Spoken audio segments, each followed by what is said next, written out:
एक भावरे की मित्रता एक गोबारी कीड़े के साथ हो गई।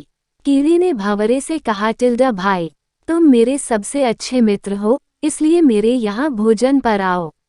अगले दिन सुबह भावरा तैयार होकर अपने बच्चों के साथ गोबारी कीड़े के यहाँ भोजन के लिए पहुंचा।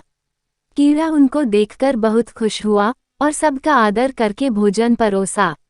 भोजन में गोबर की गोलियां परोसी और कीड़े ने कहा, टिल्डा खाओ भाई। भावरा सोच में पड़ गया कि टिल्डा मैंने बुरे का संग किया, इसलिए मुझे गोबर तो खाना ही पड़ेगा। ये सब मुझे इसका संग करने से मिला और फल भी पाया, अब इसे भी मेरे संग का फल मिलना चाहिए। भावरा बोला, टिल्डा भाई, आज मैं आपके यहाँ भोजन के लिए आया, अब तुम भी कल मेरे यहाँ आओगे। अगले दिन कीड़ा तैयार होकर भावरे के यहाँ पहुंचा। भावरे ने कीड़े को उठाकर गुलाब के फूल में बिठा दिया।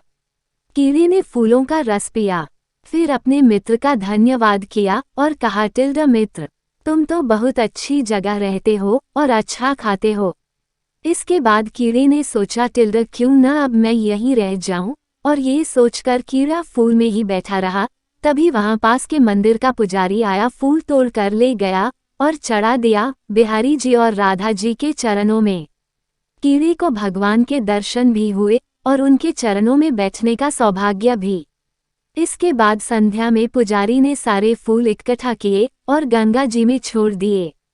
कीड़ा गंगा की लहरों पर लहर रहा था और अपनी किस्मत पर हैरान था कि कितना पुण्य हो गया। इतने में ही भावरा उड़ता हुआ कीड़े के पास आया और बोला, टिल्डा मित्र, अब बताओ क्या हाल है। कीड़े ने कहा, टिल्डा भाई, अब जन्म जन्म के पापों से मुक्ति हो चुकी है।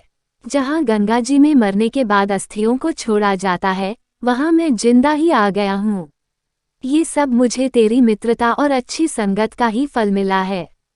जिसको मैं अपनी जन्नत समझता था वो तो गंदगी थी, और जो तेरी वजह से मिला टिल्डा यही स्वर्ग है। दोस्तों, कहानी अच्छी लगे तो चैनल को सब्सक्राइब जरूर करना।